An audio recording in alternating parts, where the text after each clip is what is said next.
오늘 히브리서 본문 말씀은 상당히 어려운 내용입니다. 어려운 내용을 길게 오래 하면은 이렇게 말씀을 이렇게 선포하는 사람도 힘들고 듣는 사람도 힘들어서 짧게 이렇게 말씀을 전하려고 합니다. 잘 집중해서 들으셔서 이게 어떤 내용이지, 무슨 말이지 잘 이해가 안 가시는 분들에게 조금이라도 하나님의 말씀의 그 뜻을 깨닫는 그런 시간들이 되면 좋겠습니다. 이 소급 적용이란 말이 있죠. 소급 적용한다. 어떤 법을 새롭게 제정하거나 과거의 법을 수정하면서 과거에 원래 있던 법과 상충될 때 새로운 법에 의해서 과거의 법에 영향을 받는 사람들까지 그 혜택이나 책임을 부담시키는 것을 우리가 소급해서 적용한다 이렇게 말을 합니다. 소급 적용은 드물게는 불이익을 주는 결과를 가져오기도 합니다. 하지만 대개는 혜택을 주기 위해서 많이 사용을 합니다. 형사소송법 등에서 공소시효가 폐지되면 공소시효가 만료되어서 죄를 묻지 못하던 범죄자들에게도 처벌할 수가 있게 됩니다. 그것은 소급해서 그렇게 그 벌을 묻기 때문에 그렇죠. 한편 직장에서 월급을 500불 인상시켜주면서 6개월 전부터 소급 적용하겠다라고 말하면 그 월급 인상을 결정한 그 순간부터 6개월 이전부터 인상액을 받을 수 있는 그런 혜택을 가지게 되는 것입니다. 오늘 본문은 구약시대의 이스라엘 백성과 맺은 하나님의 언약이 예수님을 통해서 어떻게 새롭게 되고 또 모든 그리스도인들, 우리를 포함한 모든 시대의 그리스도인들에게 영향을 미치는지를 가르쳐주는 중요한 말씀입니다.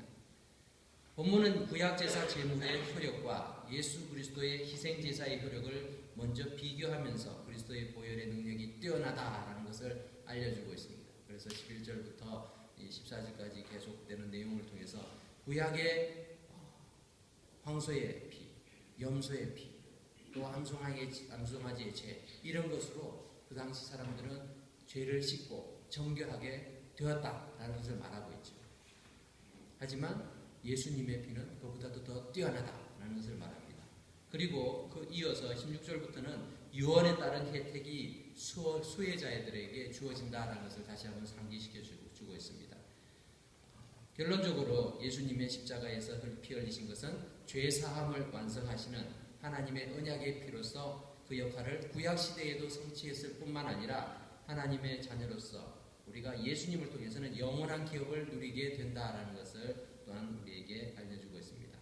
그래서 오늘 이 말씀에서 새 언약의 중보자 되시는 예수님이 어떻게 새로운 언약의 중보자가 되시는가, 그리고 그 뜻이 무엇일까 우리가 생각해 보려고 합니다. 첫 번째로 이 말씀에서 우리가 알 수 있는 것은 그리스도의 피는 능력이 있다는 거예요. 피는 능력이 있습니다. 그리스도의 피는 능력이 있습니다. 하나님께서 그렇게 창조하셨어요. 사람에게 생명을 주는 것은 육체의 생명은 피에 있다라고 말씀하고 있죠. 그래서 피로 이 피값이라는 것이 결국 생명값인 거예요. 제사제도를 통해서 짐승을 잡아서 죽이는 것은 그 생명을 취함으로 우리의 생명을 놓아주는 것이에요. 구약의 많은 제사제도들을 보면은 그래서 죄인들이 하나님 앞에 나올 때 자기 대신에 죽을 짐승을 데리고 나왔습니다. 그리고 그 짐승에게 자기 죄를 전가시키는 거예요. 내가 죄를 지었는데 이 제물을 받으시고 나를 용서해 주십시오. 이런 것이죠. 하지만 이것은 임시적인 것이었습니다. 한번 제물 드렸다고 해서 끝나는 것이 아니었어요. 자기가 또 죄를 지으면은 또 그 죄 때문에 다시 다른 제물을 데리고 와야 되는 것이었습니다.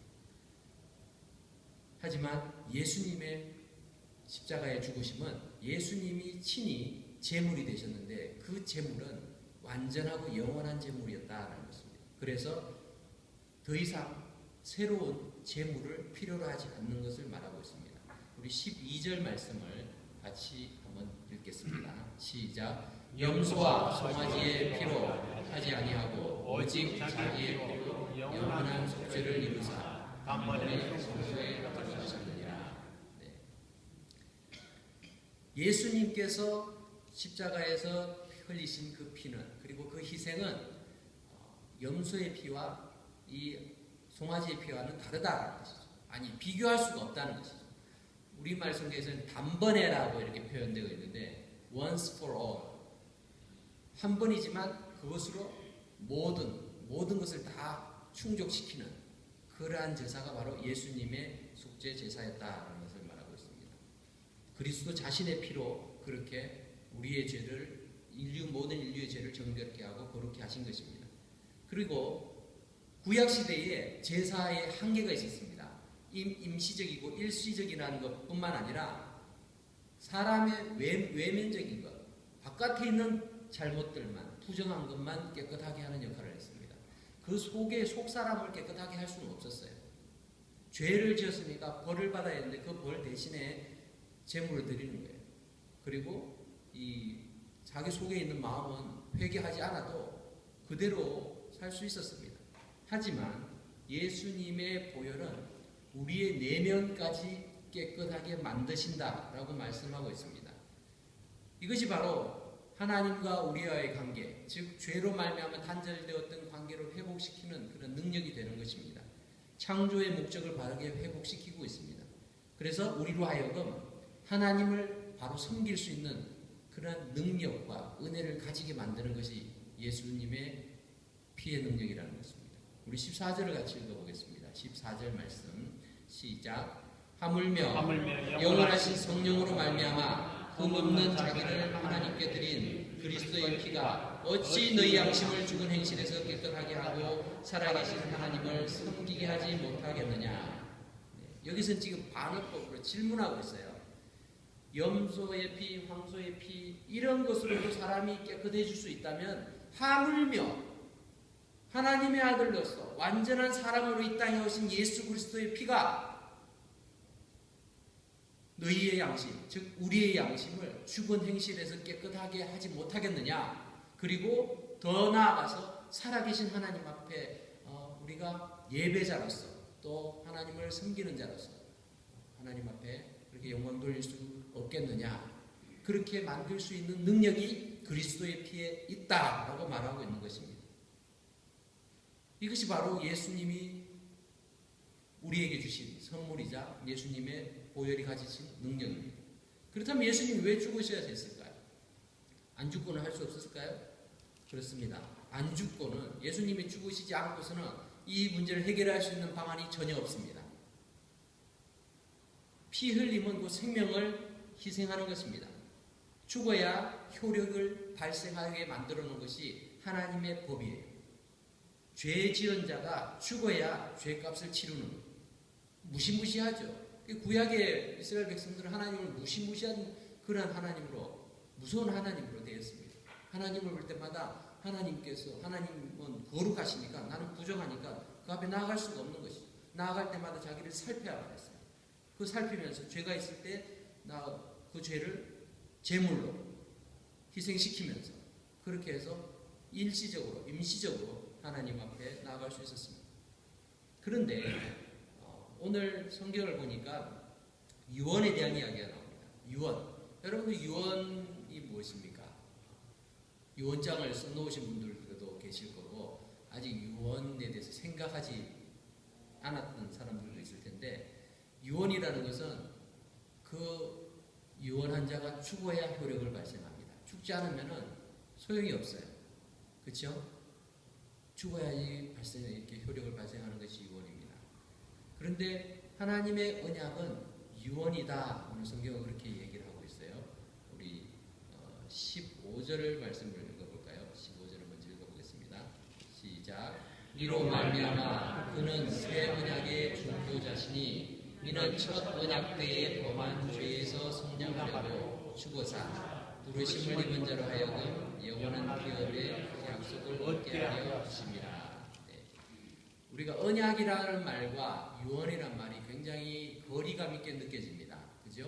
언약 그러면은 promise, 약속 이렇게 생각하기 쉬운데 covenant예요. covenant라는 것은 어떤 정식적인 그런 계약을 말하는 거죠. 마치 컨트랙처럼. 근데 컨트랙은 좀 다릅니다. 오히려 유언과 비슷합니다. 우리 15절에 언약이라고 번역되어 있는 단어가 헬라어로는 디아데케라는 단어예요. 그 단어는 유언이라는 단어, 이렇게 말로도 쓰여집니다. 한국어로는 전혀 다르게 느껴지지만 이 헬라어에서는 같다는 것이죠. 그래서 16절에서 18절에서는 이 디아데케라는 단어를 한국어로는 유언이라고 번역을 하고 있어요.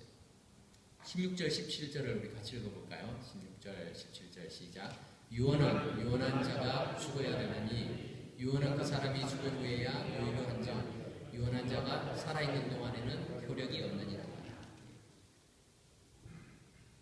하나님께서 이스라엘 백성들과 언약을 세우셨는데 그것이 유언이라는 거예요. 유언. 이스라엘 백성들은 그것을 잘 깨닫지 못했는데 그것이 유언이다라는 걸 지금 말해주고 있습니다. 그리고 그 유언은 유언한 자가 죽어야 된다 이렇게 말하고 있죠. 그 효력에 있어서 그렇다는 것입니다. 그렇기 때문에 이 언약 속에서는 반드시 피 흘림이 필요하다는 것이죠. 희생이 필요하다는 것을 이야기하고 있습니다. 근데 그 희생이 황소나 이 짐승의 피로 짐승의 생명을 취하는 걸로 해결되는 것이 아니라 그 언약의 체결자가 죽어야 된다는 것이죠. 그래야 효력이 발생한다는 걸 이야기하고 있습니다. 언약이라고 할 때도 계약을 맺는 쌍방의 동의를 우리가 보통의 경우 생각하지만 하나님께서 조건을 혼자 정하시고 체결하신 계약입니다. 이스라엘 백성들과 하나님이 언약을 체결하실 때 이스라엘 백성들의 의견을 들어보고 조정해가지고 어그리가 되는 부분을 이렇게 맞춰서 한 것이 아니에요. 하나님께서 일방적으로 하셨어요. 그러니까 하나님의 언약은 하나님께서 만드신 거예요. 그리고 그것을 충족시키지 못하는 이스라엘 백성들은 하나님의 진노를 사는 것이죠. 이 언약을 통해서 혜택을 누릴 수 있는 것은 결국 그 이스라엘 백성들이 그 언약대로 살아가야만 했습니다. 하지만 그렇게 살 수 있는 능력은 없었습니다. 그것을 통해서 하나님은 무엇을 보여주시려고 했는가 하면 이 약속을 통해서 내가 너희에게 주고자 하는 것들이 있다. 궁극적으로 영원하게 주고자 하는 약속이 있고 또 복이 있다라는 것을 보여주기를 원하셨던 것입니다. 그래서 출애굽한 이스라엘 백성들은 비록 조금밖에는 볼 수 없었지만 예행 연습을 통해서 하나님의 나라와 하나님의 복, 하나님의 영원하신 기업에 대해서 사모하게 되었습니다. 하지만 우리는 이스라엘 백성과 달라요. 본 예식을, 본 실전을 치르는 사람들입니다. 이 내용들을 조금 더 잘 이해하기 위해서 두 가지 개념을 생각해 보려고 합니다. 하나는 응급처치입니다. 응급처치. 재난이 발생하면은 여러분들 현장에 구조요원들이 출동합니다. 근데 구조요원들이 출동해서 거기서는 중환자들은 응급처치만 하죠. 거기서 막 수술하고 이렇게 회복시키고 이러지 못합니다. 응급처치를 해서 빨리 앰뷸런스로 병원으로 이송합니다. 그러면 병원에서 수술과 치료를 해서 환자를 살립니다. 출애굽한 이스라엘 백성들이 성막에서 제사를 드리고 절기를 지키는 것은 응급처치와 비슷하다고 볼 수 있습니다. 제사를 드리던 대제사장들도 불완전한 죄인들이었고 드려지는 제물 역시 짐승의 생명으로 인간의 생명을 대신해야 되는 것이기 때문에 불완전할 수밖에 없는 것입니다. 그냥 임시처치만 하는 것이죠. 그런데 임시처치해놓고 나는 다 되었다라고 얘기하는 것은 웃기는 이야기죠. 이거는 오래가지 못한다. 그거는 누구나 아는 것입니다. 구약의 이스라엘 백성도 그걸 알고 있었어요. 그러니까 완전한 그런 대속의 제물이 우리에게 필요하구나. 우리를 완전히 죄에서 구원하실 메시아가 필요하구나. 그것을 그들은 알고 있었습니다. 하지만 그들이 할 수 있는 것은 응급처치밖에 못했다는 것이죠. 그러면서 더 나은 완전한 회복을 꿈꾸고 기다리며 소망했습니다.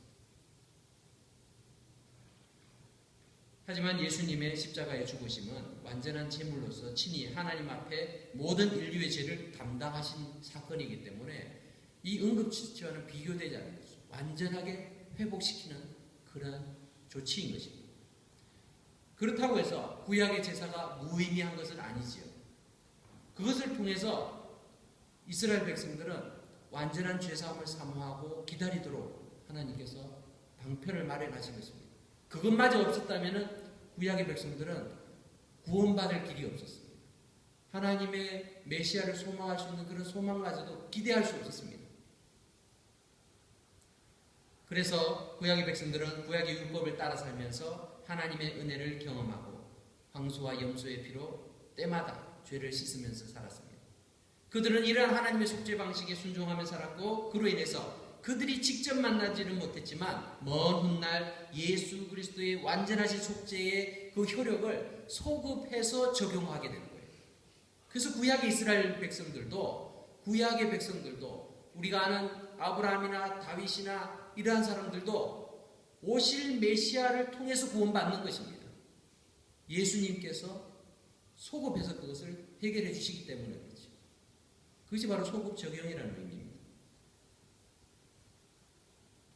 말씀을 정리를 하겠습니다. 예수님의 속죄 제물의 효력은 한 번으로 영원합니다. 그렇기 때문에 2000년 뒤에 살고 있는 우리도 그 혜택을 입고서 하나님의 자녀가 되는 것입니다.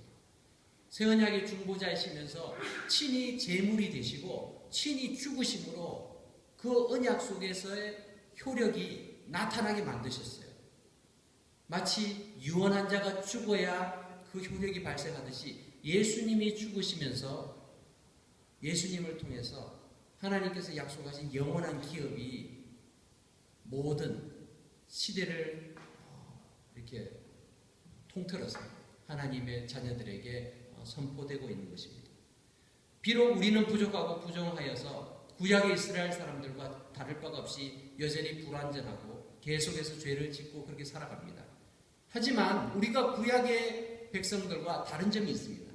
그것은 그들은 임시적인 해결책 밖에는 그 앞에 없었기 때문에 그것으로 날마다 자신을 돌아봐야 됐습니다. 죄를 씻으려고 노력해야만 했습니다. 그렇게 일평생 살아야만 했습니다. 그들의 삶은 늘 불안합니다. 하지만 우리는 완전한 해결책 대신은 예수님을 의지하며 산다는 것입니다. 그렇기 때문에 우리가 비록 불완전해도 완전하신 우리의 대속자 되시는 예수님을 의지하고 내가 주님을 의지하니까 우리의 마음에 평안을 가질 수 있다는 것입니다. 내가 죄가 있어도 내 죄를 완전히 용서해 주시는 그 예수님의 능력, 예수님의 보혈의 능력을 우리가 붙들고 살아가는 것입니다. 그래서 우리는 구약의 백성들과는 다르게 이 땅에서도 천국을 경험하며 살아갈 수 있다는 것입니다. 하나님이 주시는 그 은혜를 경험하며 살아갈 수 있다는 것입니다. 사랑하는 성도 여러분, 여러분은 예수 그리스도의 보혈의 능력을 믿고 의지하십니까? 그 믿음을 가지셔야 됩니다. 예수님이 나는 참 부족하고 죄가 많고 나 같은 인간 세상 사람들도 싫어하고 심지어는 내 가족들도 싫어하고 포기하고 그러한 자라 할지라도 우리 주님께서는 우리 주님의 보혈은 완전하고 또 위대하기 때문에 우리의 모든 죄를 다 씻고 회복시킬 수 있는 그런 능력이 있다는 것입니다. 우리의 일평생 우리를 지켜주신다는 것입니다. 그러한 은혜를 우리가 알고 있기 때문에 예수님의 보혈을 의지하고 주님을 바라보는 것입니다. 그 예수님 앞에 자신의 죄를 회개하고 예수님의 보혈을 통과하여서 하나님 앞에 우리가 깨끗하고 흠없는 의인의 모습으로 설 수 있도록 날마다 주님을 믿고 의지하면서 이 세상 속에서도 영원한 기업을 소유한 하나님의 자녀로서 우리의 믿음을 드러내면서 당당하게 살아가는 저와 여러분 되실 수 있기를 주님의 이름으로 축원합니다. 아멘.